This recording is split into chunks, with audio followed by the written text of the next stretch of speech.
Thank you, and welcome to the webinar, Maximizing the Value of 360 Feedback, presented by Cindy McCauley and Kim Palmisano of the Center for Creative Leadership.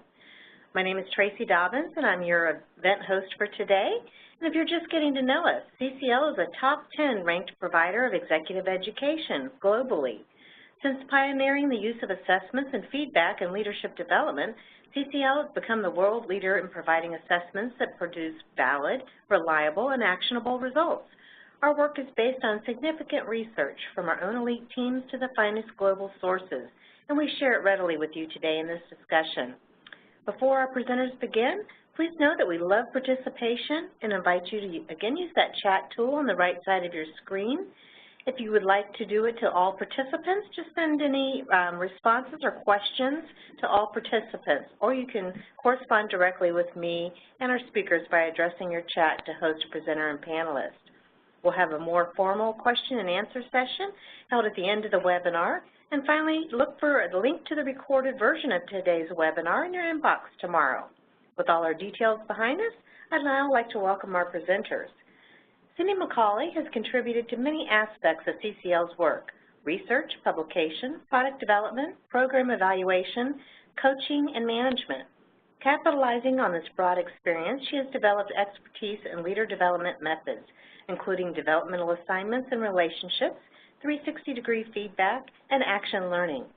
Cindy co-developed 2 of CCL's assessment tools, benchmarks and a job challenge profile, and is the author of Development Assignments, Creating Learning Experiences Without Changing Jobs.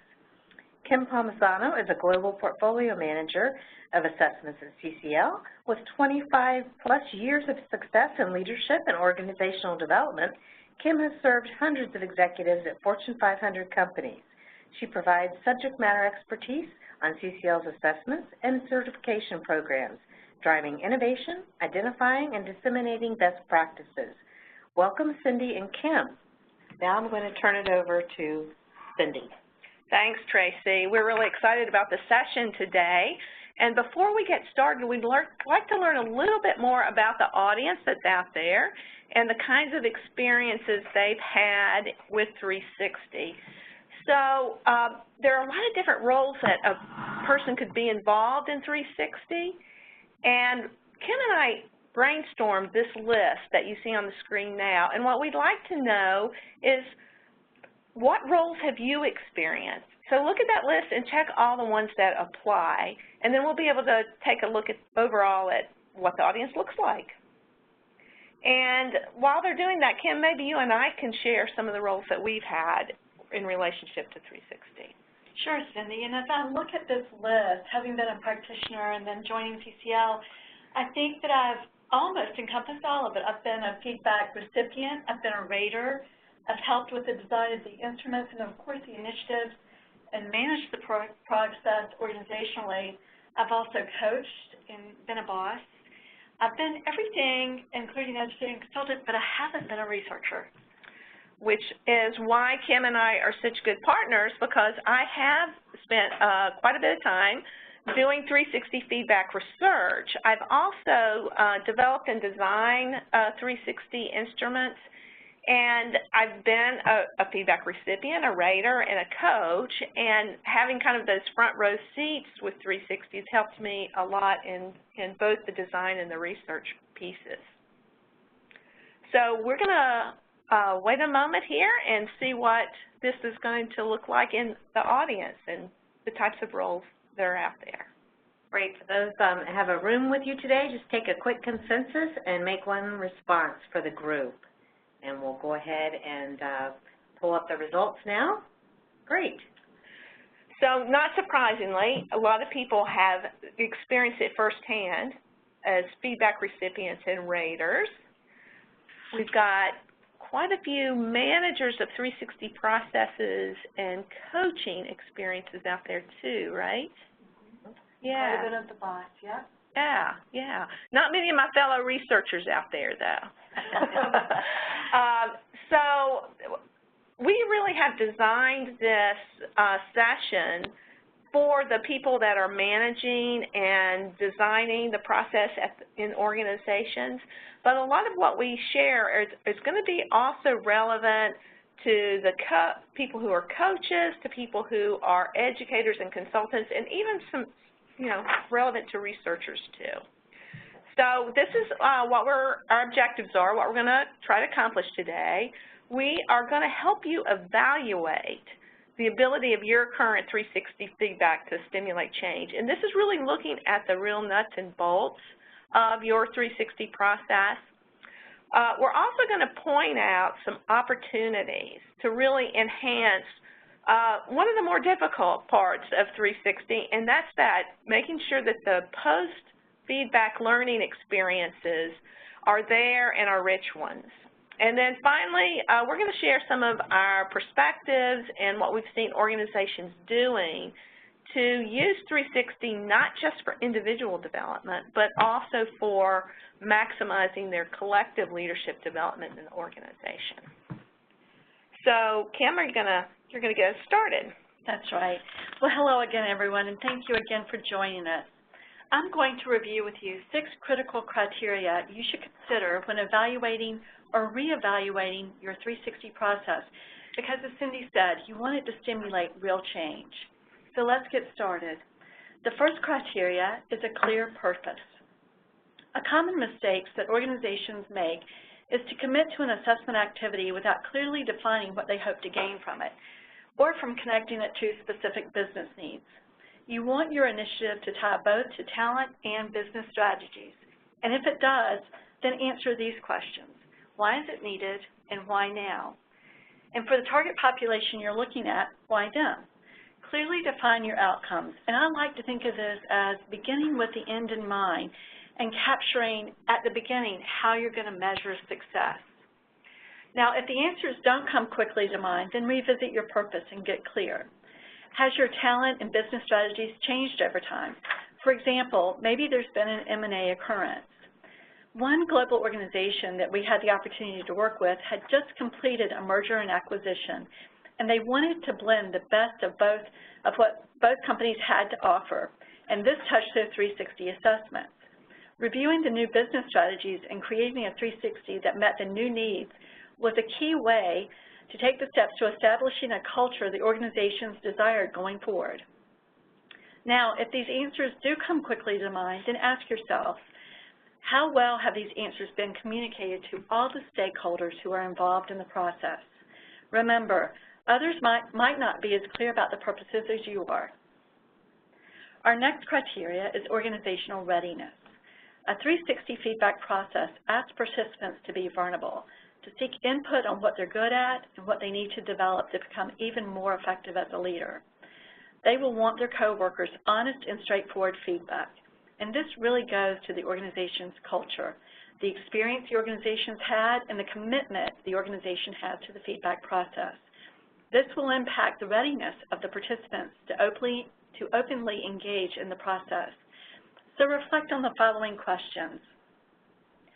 What is the level of openness and trust in the organization? What is the current climate? Will it support a 360 initiative? What about the ratings of managers by their direct reports? Does the culture support this? How positive has the organization's experience with 360s been in the past? Is there anything you might need to overcome? Senior leaders can and should be your biggest champions, and if they're not, help them get there so that you have their full support. Now, you might do this by advising them on the steps they should take to promote the initiative internally, or help them define how they're going to engage with their leaders post-survey. Request that they be ready to offer developmental support. Now, this support can take on many forms, and we'll discuss this more fully later in the webinar. Criteria 3 is the quality of your 360 assessment. Evaluating your current 360 assessment or selecting one in view of the current state of the culture and business goals is crucial. Is it a good organization fit? Do the competencies fit well with your intended audience along with the organization's leadership model? Keep in mind the quality of the assessment. Does it adhere to the highest standards in regards to validity and reliability? Simply put, is there psychometric evidence that the competencies measure what they're supposed to be measuring? Is it measuring what the organization has targeted as most important for success?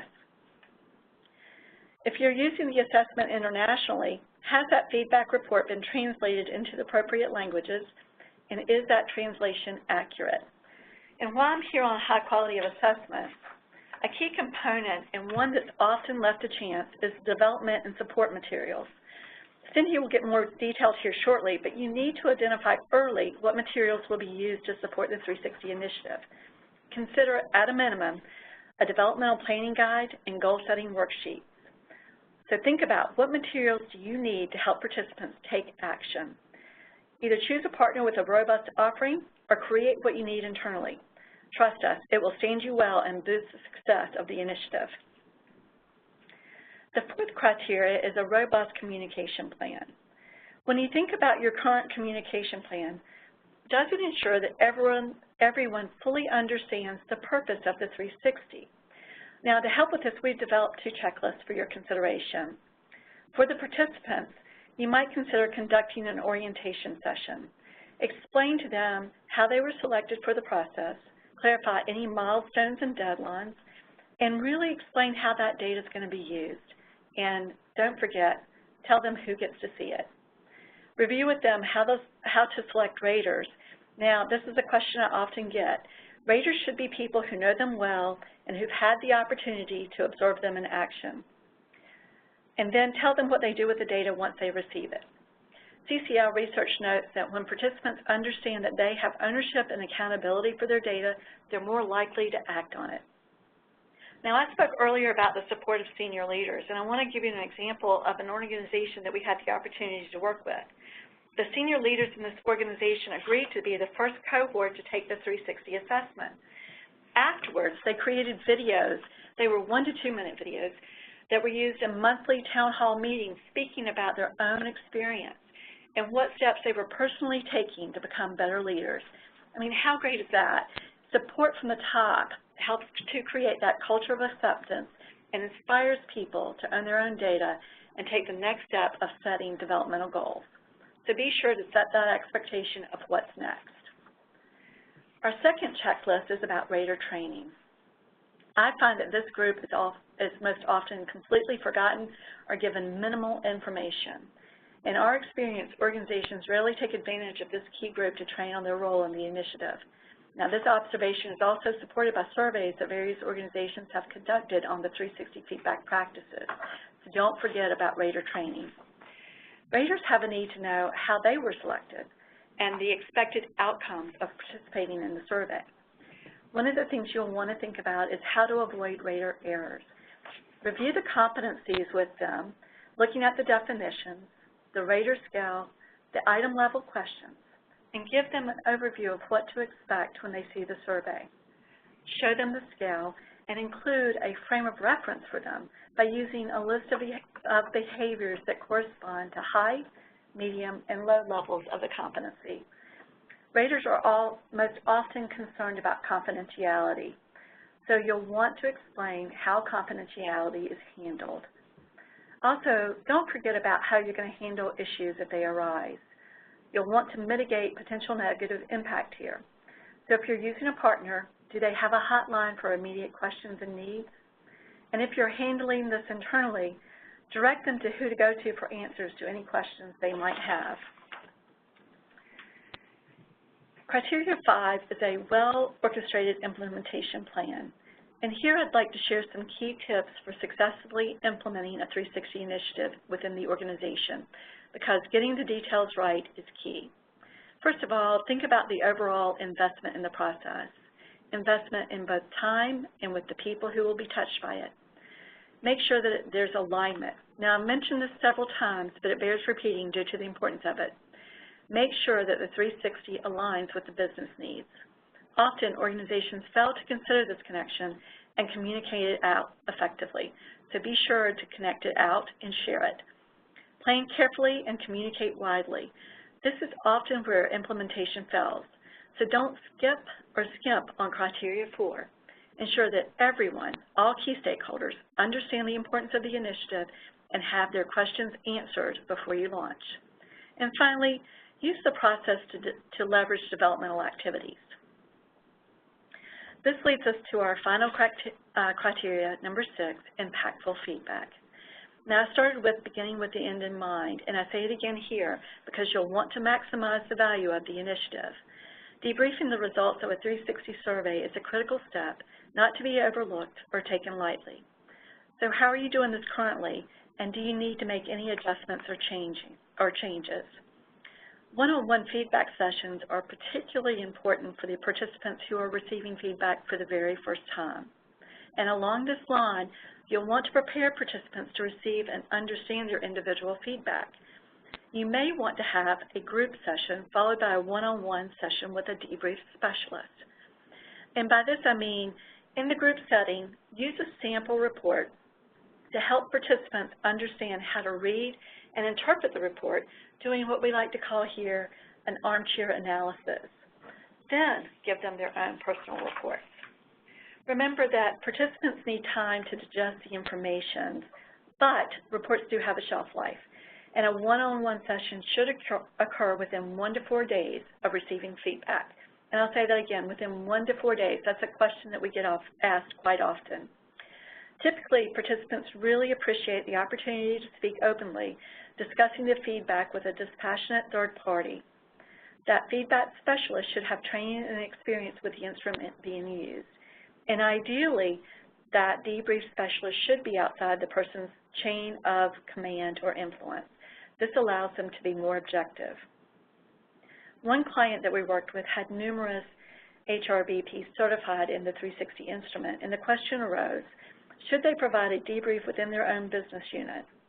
Well, our answer is you should always try to use someone from a different business unit who has not worked with the participants so that they can be more objective and unbiased during the session. In this critical step, remember, you want the participant to gain a clear picture of his or her strengths and developmental needs as a leader and walk away knowing what comes next, be that sharing the developmental goals with their boss or putting together a developmental plan. And this lends itself well to what we're going to talk about with Cindy. But before we do, remember, review these 6 criteria and plan for success. Does your 360 process have a clear purpose? Is your organization ready? Have you chosen a high-quality assessment? Have you created a robust communication plan that goes out to all key stakeholders? Make sure that your implementation is well orchestrated so that you can provide impactful feedback for what's next. Cindy. Thanks, Kim.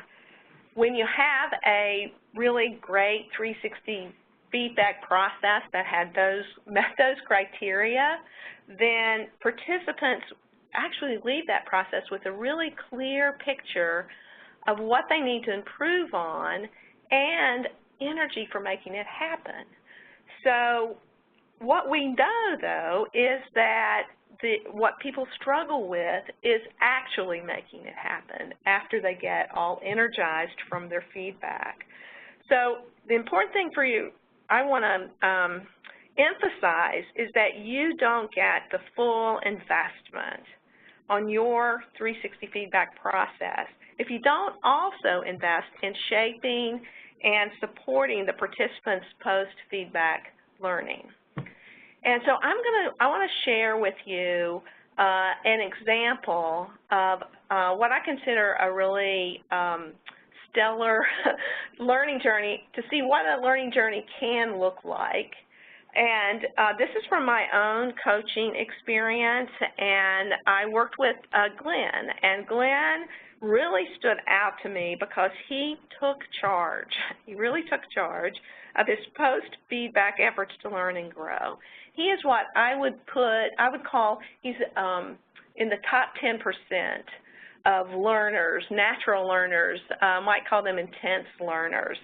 And once he had that data about what he needed to get better at, he had really a natural instinct for what he needed to do to get better. I want to share with you what his goal was after the 360 feedback process. This is what he said. I will use more of a teaching and coaching approach in helping my staff deal with challenges and problems rather than a telling and directing approach. So why did he set this goal? Glenn was a smart, experienced manager. He was really well respected for his business acumen and for his really the breadth of his knowledge of the industry. But he had a staff that most of them were much less experienced than he was. And so what would happen is the staff members would bring him a problem they were experiencing, and his response was, well, let me tell you what to do, and very little explaining why do that. Or worse yet, he would say, let me handle that for you. Let me help, I can take care of that. And so the result was this. He was not transferring his knowledge to his less experienced staff. Some of his staff were thinking that he was being a bit dictatorial, and they were becoming more disengaged. And his boss thought he was spending way too much time in the trenches solving problems and not enough thinking about the strategic direction of his business. So how did he pursue working on this goal, on this development goal to be more of a teacher and coach? First of all, he sought out expertise. And there's a lot of different ways of tapping into expertise, but Glenn's preferred way of doing this was to read everything he could get his hands on. So he read articles about developing employees. He read biographies of great coaches. He even got some educational books that were written for teachers to get ideas from that. And then he thought about how what he was learning about really applied to his situation, and he created a list of tactics that he was going to use and practice in the workplace in order to become a better teacher. So he experimented with new behaviors, and he thought really carefully about where he was going to experiment. He was going to experiment and practice these tactics in his regular staff meetings and also when a direct report brought him a problem. And he asked his direct reports to regularly about how he was doing, what they thought of his efforts to improve. So here's what surprised me, is that he added another context where he could practice. And he volunteered to be a coach for his daughter's soccer team, so he could have another venue for practicing coaching. And the other thing that attracted him to doing this, besides getting to spend more time with his daughter, was that he really respected the coach, the head coach of the team, and thought he could learn a lot from that individual about coaching. He also involved others in his learning journey. He was transparent with his staff about what he was trying to do, sought their feedback. He asked a longtime colleague to be a sounding board. And his boss was right there, both supporting him, holding him accountable for development.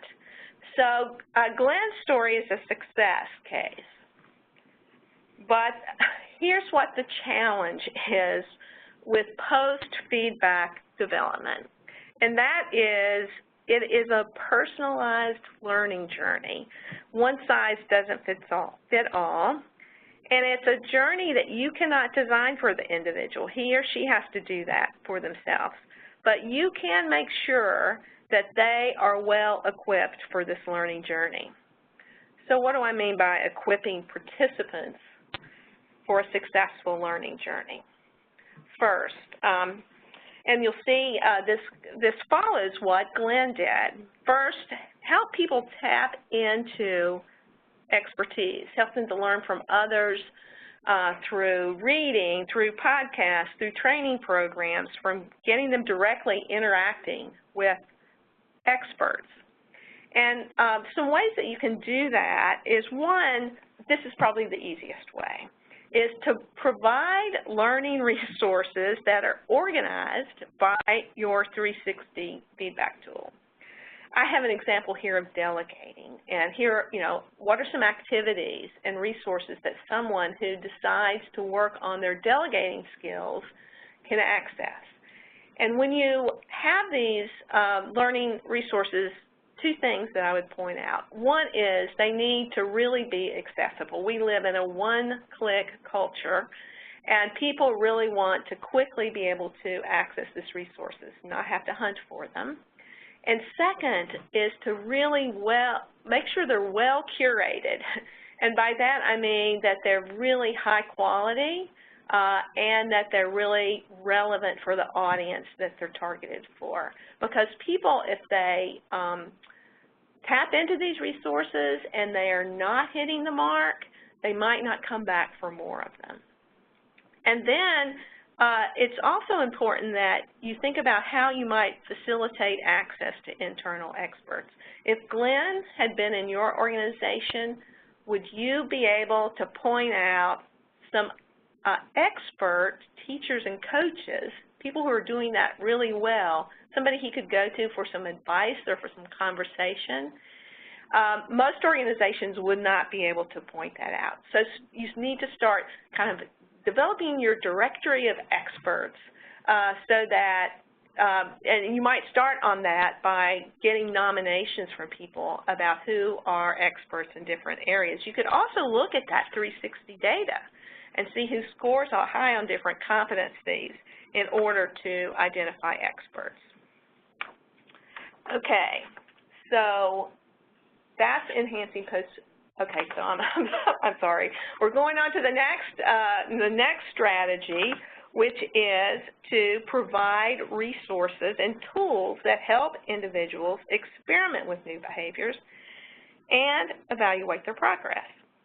So what we really try to get people to do here is to spark their thinking about where they can practice the needed skills and competencies. We know that a bulk of leadership development happens on the job from the challenges that people experience there, and we can help leaders identify specific on-the-job opportunities for development.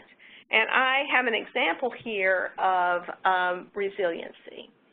So how might you spark somebody's thinking about what kind of experiences should I seek out in order to become more resilient?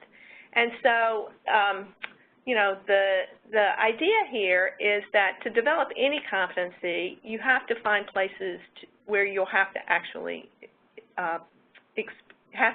you'll actually have a need for that competency.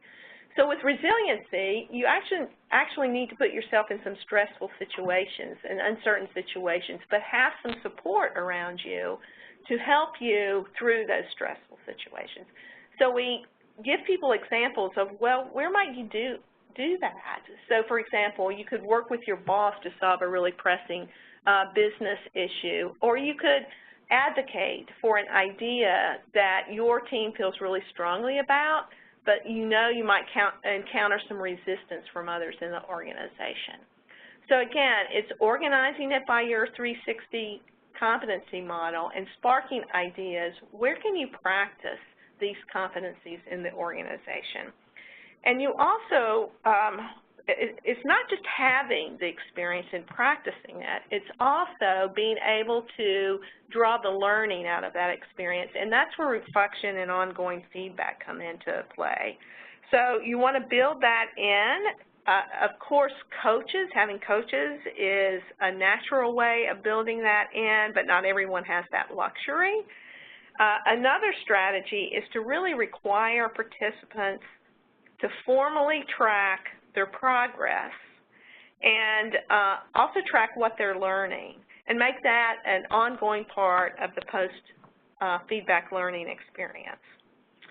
Okay, finally, the third category is to help individuals involve others in their learning journey.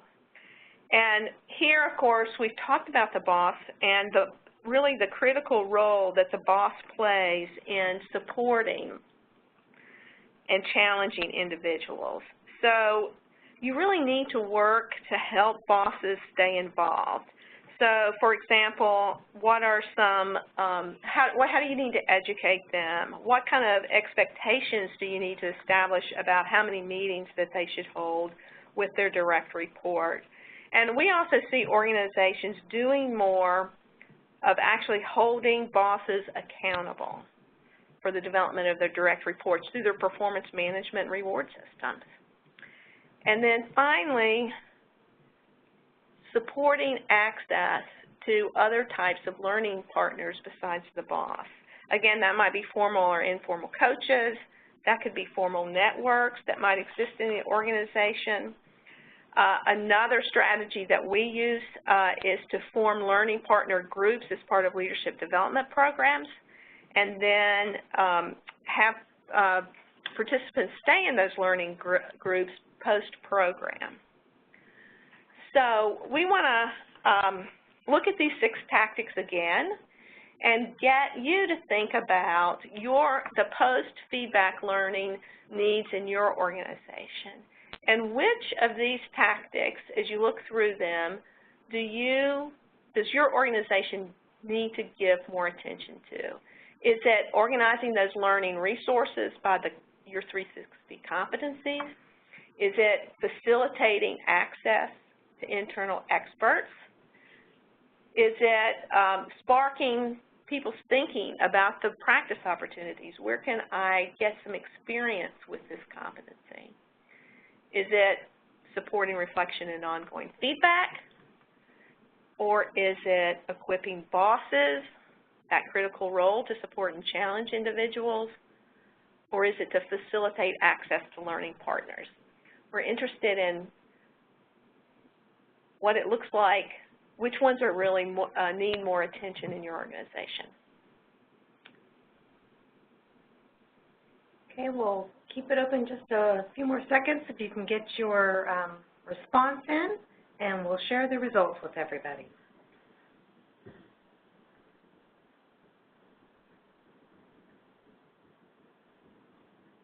Again, if you have questions that you're thinking of during the presentation, just send those into the chat, and you can direct that to all participants. We'll address those at the Q&A at the end. Okay, let's see the results here.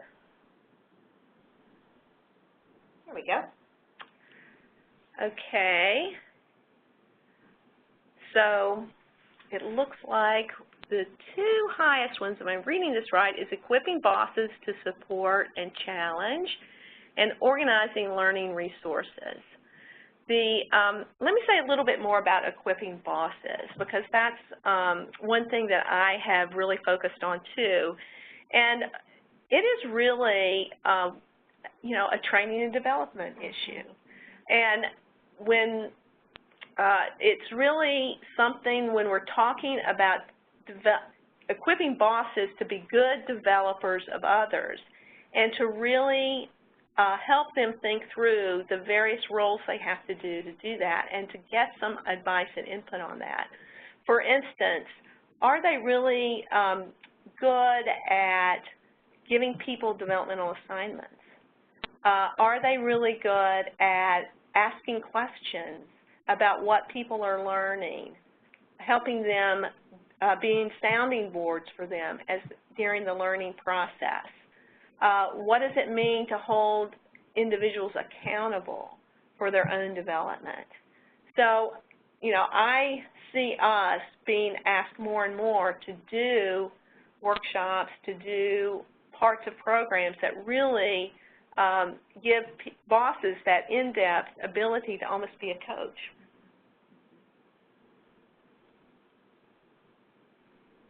And organizing, I was a little surprised about the organizing learning resources by 360 competencies, but that is, to me, you know, a first step kind of fix. And particularly, one of the things I will say about the well-curated part of that is to involve your 360 participants as they are in that post-feedback learning journey. When they come across things that are very useful to them, to tag it and let you know. Have them as your resources out there to get more of those articles and podcasts and experts to connect with into your system. And you know, Cindy, one of the things about learning resources by 360 competencies is that if there's something that comes up, that bubbles up on that competency that is something they need to focus on throughout the organization, I love coffee talks in the morning where they gather for 15 minutes, or lunch and learns to discuss. You know, maybe have a little book club around reading a guidebook or something simple and just discussing it so that you're talking about it throughout the organization. Right. Great. Okay, so shall we move on to our last topic, which is this interesting one about maximizing collective leadership development. So, of course, organizations are using 360 primarily as a tool for developing individual leaders. But yet, when it's used as a broad organizational intervention, it can influence overall leadership capacity of the organization, and it really, as a result, contribute to the organization's ability to meet their strategic goals. And so what we wanted to do, Kim and I, was really to think about, well, what qualities of a 360 feedback process help organizations the most when it comes to maximizing that opportunity for collective leadership development. And Kim and I both have some thoughts on this, and I know Kim is very much a proponent of that link with the competency model. That's right, that's right. So what we've noted already is that your 360 needs to reflect the organization's leadership model, and you want it to fit well within that leadership model so that there's a collective shared understanding of what characterizes effective leaders in the organization. And you can reinforce this understanding across all of your talent management processes. And by that I mean, in all that you do, red thread the language of the competency model in the organization across populations, including levels of leaders and regions. So one of the things that I really like to emphasize is how having a high rater involvement in the process can contribute to this collective leadership development. So Kim already noted about the really importance of rater training for an effective 360 feedback process, yet I really think that the 360 process can actually be developmental for raters, and particularly if raters are not just educated, but treated as an involved stakeholder throughout the whole 360 process. So it really begins with how you invite raters into the 360 process. So this request shouldn't be framed as simply an invitation to participate, an invitation that can be declined, but rather as an expectation to invest in creating the kind of leadership that the organization needs for success. So oftentimes when we want to get people to overcome their resistance to giving someone feedback, we talk about feedback being a gift.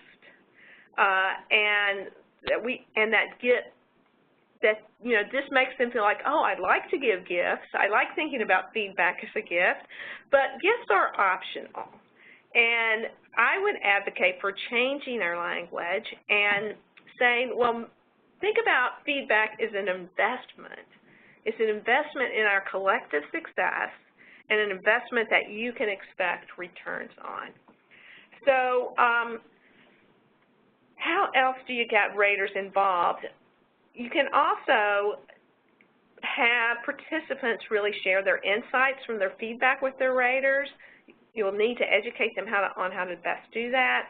And you want the participants to seek ongoing feedback from the raters, particularly those who are going to have an opportunity to observe them on their development efforts. So think about it this way. If I'm a rater and I have provided feedback, but then I understand what this individual is going to be working on, and I observe that individual in their efforts to learn and grow and change, and I give them ongoing feedback, then I'm actually learning something myself somewhat vicariously about the developmental successes and challenges of that participant. So I can learn through observation as an active rater in the process. So I think that's something we underutilize. Sure.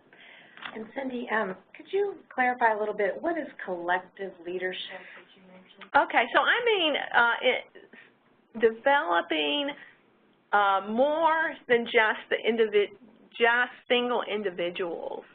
So thinking about how do we develop everyone in the organization through a 360 feedback process, not just the participants that are getting feedback right now. Thank you. That's right. And with that, talking about feedback at all levels, ensuring that, as Cindy said, it's a collective activity rather than an individual activity. In fact, a survey done by 3D found that only 41% of organizations use 360 feedback at all leader levels. So think about inclusivity and how you might do this collectively within the organization. You might, for instance, consider giving 360 feedback at a regular element of each job move. Maybe 6 to 12 months in, they get a 360. Make sure maybe that it's part of all the formal leadership programs in an organization. Remember that when you deploy a 360 across the different leaders, it generates data that helps organizations really diagnose leadership issues and opportunities in the populations of leaders. And that way you'll know how to develop interventions to address those. So for an example, say that across leader levels, building collaborative relationships points to a gap that needs extra developmental attention in the organization. So you know that you need to address that, and you can use your collective resources in order to do so. On the other hand, you might have a high average global mindset at a different level in the organization that could point to a reverse mentoring opportunity. So, you have good data, use it well to help the organization as a whole become successful. And finally, all of these things that we're talking about really add up to 360 feedback being a cornerstone of a feedback culture.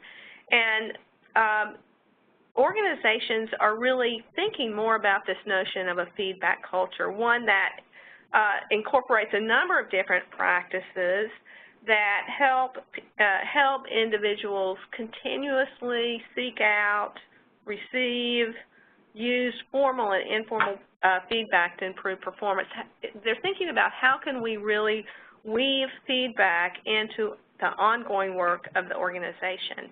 And many of the practices that we've already noted, the rater education involvement, the broad participation in 360 feedback, sharing feedback insights with direct reports, all of these are things that can help build that feedback culture. Of course, again, we'll go back to senior leaders again, and feedback culture is really strengthened when senior leaders demonstrate that feedback is really essential to their own self-awareness and to their own continued development.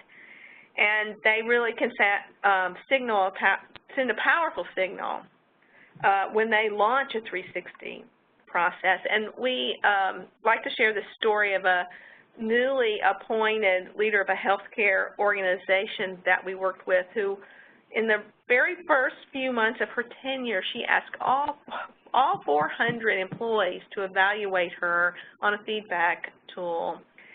Although we might have preferred that somebody wait and conduct an assessment after her employees really had a chance to observe her behavior more. But the main point that she was trying to get across was that was a very direct message that feedback really mattered. And so, again, the role of the senior leaders in creating that feedback culture is really critical. So if you have a great 360 process for individual development, we encourage you to really think about what else you might do to really maximize that collective development. And so with that, we have some resources for you. We have a certification workshop that's run monthly. We have, you can get certified in our suite of assessments here, but we're prolific writers, and we love to share that out because we consider it a privilege to do this work and a privilege to work with you on what we've discovered. So leveraging the impact of a 360-degree feedback is a great book. I consider it the Bible of implementation. We have the Compass book, which is a great coaching, both individually and for coaches. And then in May, we're coming out with our newest book, the Handbook of Strategic 360 Feedback. So look for that on Amazon or ccl.org publications very soon. Okay, and thank you. We've also going to have the Handbook of Strategic 360 Feedback that Kim just mentioned. You can download a chapter of that. We have that connected to your webinar today, and we'll also send that in a follow-up to today's webinar. We do have some questions here that I've been capturing, and just want to get to those right now. The first question I have is from Gina. Can you advise as to best practices and options for who actually sees the assessments? Is it appropriate to share assessments with direct boss or boss's boss, or is that detrimental to the process? And so I'll start here, and Cindy can chime in. We believe that 360s, the use of 360s is for a developmental process, and that the participant actually owns that data. So we're very protective of the confidentiality. We don't really advise them to share their assessments with their boss, but what we advise them to do is, you'll want to set them up for success and say, think about some goals you'll want to discuss with your boss. So you do it that way without sharing out, because they want to own that data and be responsible for it. Cindy, what would you add to that? Yeah, she asked about best practice. So one of the things that I think is really a best practice is when, feedback coaches are used, and that that there's actually a three-way conversation. So there's the regular session between the coach and the participant, making sense of the data, starting to put together some goals, and then there's a three-way conversation between the coach, the boss, and the participant. And that is actually the participant's conversation. So it's not something the coach facilitates.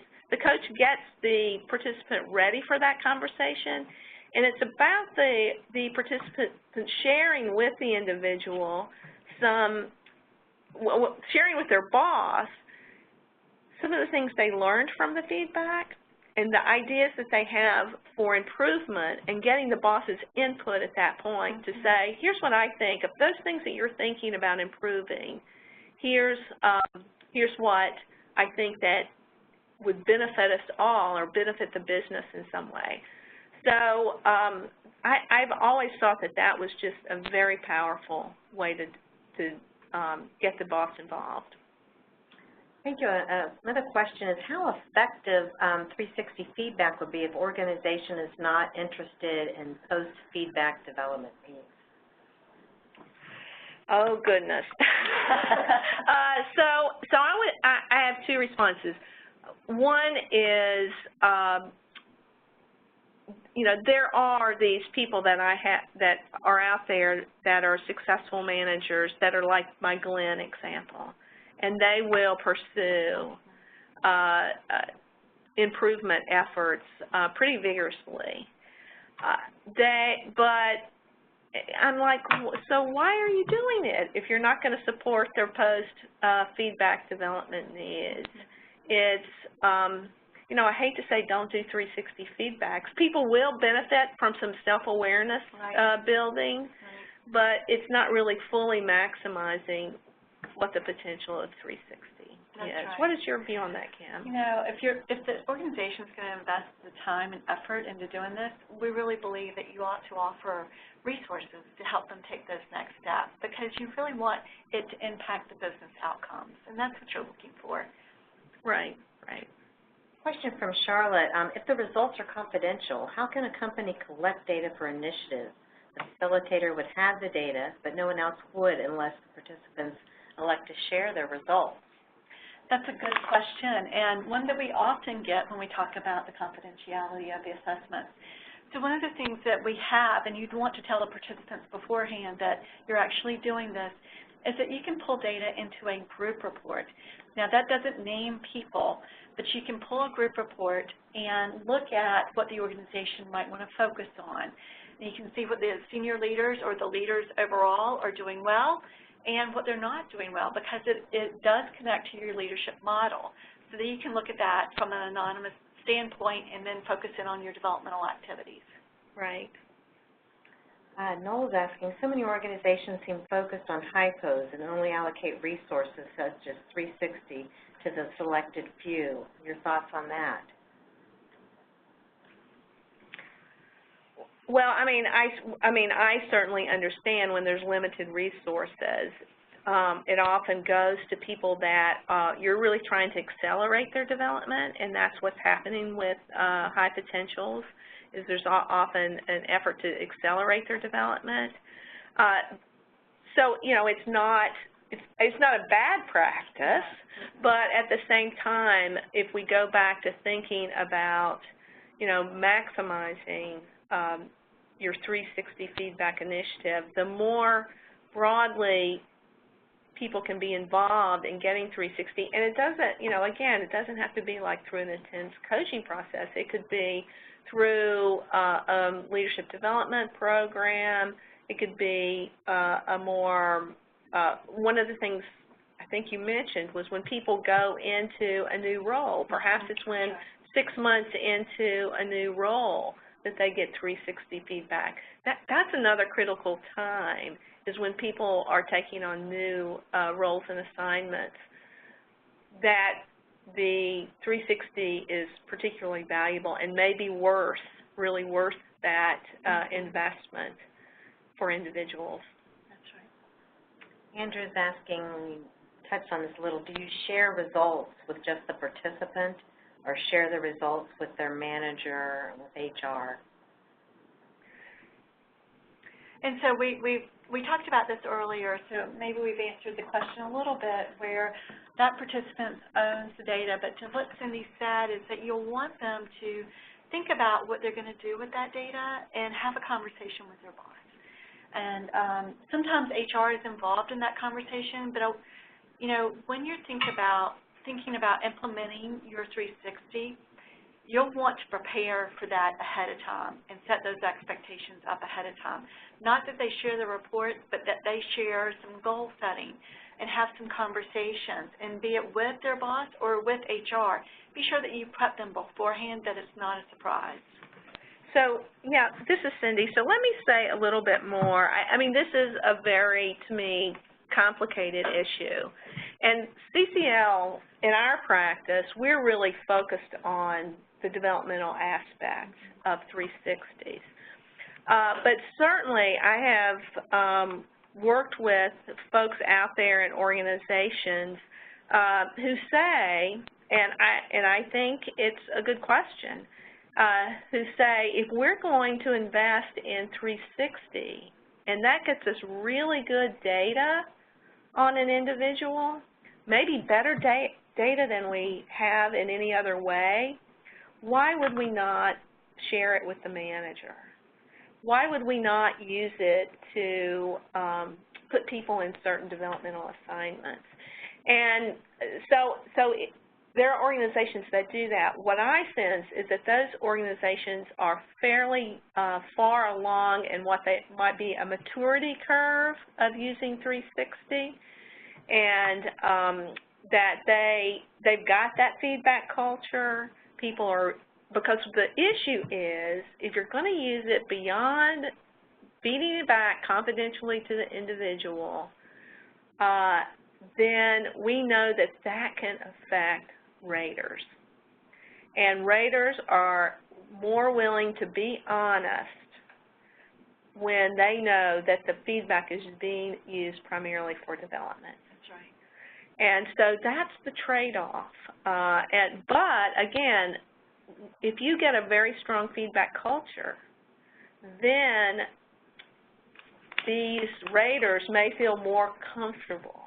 So it kind of depends on where you are. Mm-hmm. But I always say it should be development plus. It should always be, you should not be doing 360 and not feedback the results and help people develop from that data. So I always think, well, some organizations are mature enough to go to Development Plus. Thank you. Question, how would raters assess individuals' competencies if they have not had the opportunity to work with that individual? So that's a good question, and that's more about rater selection. So you'll want to prep beforehand of how your participants should choose their raters.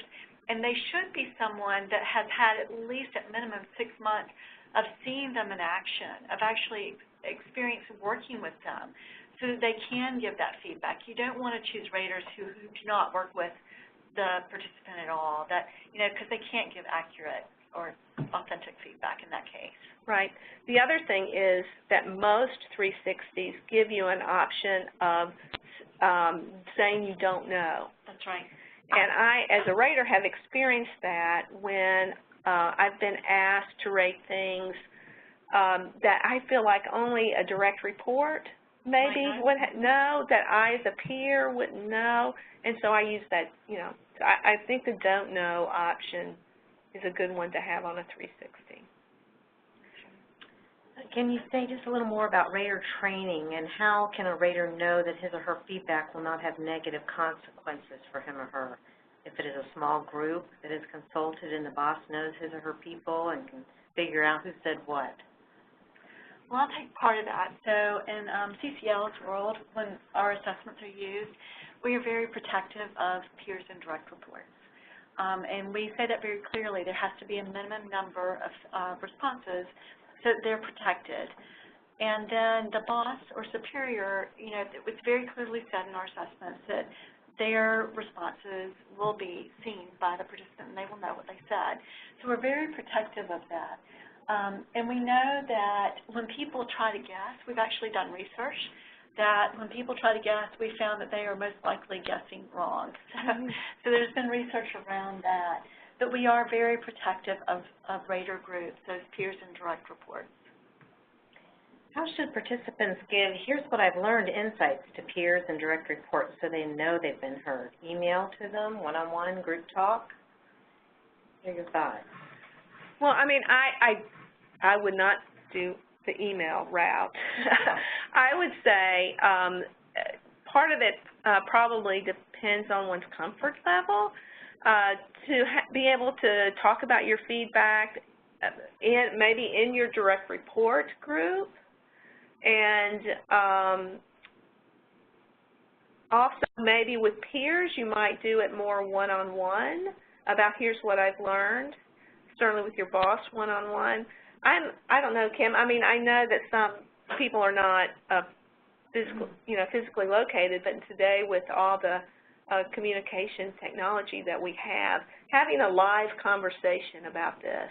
Because one of the things that we often tell people to do in those conversations is sometimes feedback can raise questions, and you want to know more. So you might say, give me some examples of when I do that. So the live conversation is definitely, to me, the better approach. What do you think? Yeah, I do think live conversations, and I think that shows, one, that you're listening, and that they were heard. So they've taken the time to give you the gift as you expressed it, and then just having the conversation. Now, again, you won't know who said what, but just saying, in general, here's some things I learned about myself and some things I want to work on. What are your thoughts? And just asking those questions. Right. Well, thank you, ladies, Cindy and Kim, for sharing the 360-degree feedback can positively impact not just individuals, but an entire organization. Wish we had time to address all the additional questions, but I will work with Cindy and Kim to get responses to your questions, and we'll send those back out. We'll stay online for a few more minutes, so if you have any other questions for our presenter, please feel free to send them to the chat box. I want to let you know that as you exit the webinar, we hope you'll take just a moment to complete the evaluation we push out so that we can continue to make these events well worth your time. You can also request that a CCL team member follow up with you. Again, thank you for joining us, and thank you, Cindy and Kim, for delivering a great session. Thank you.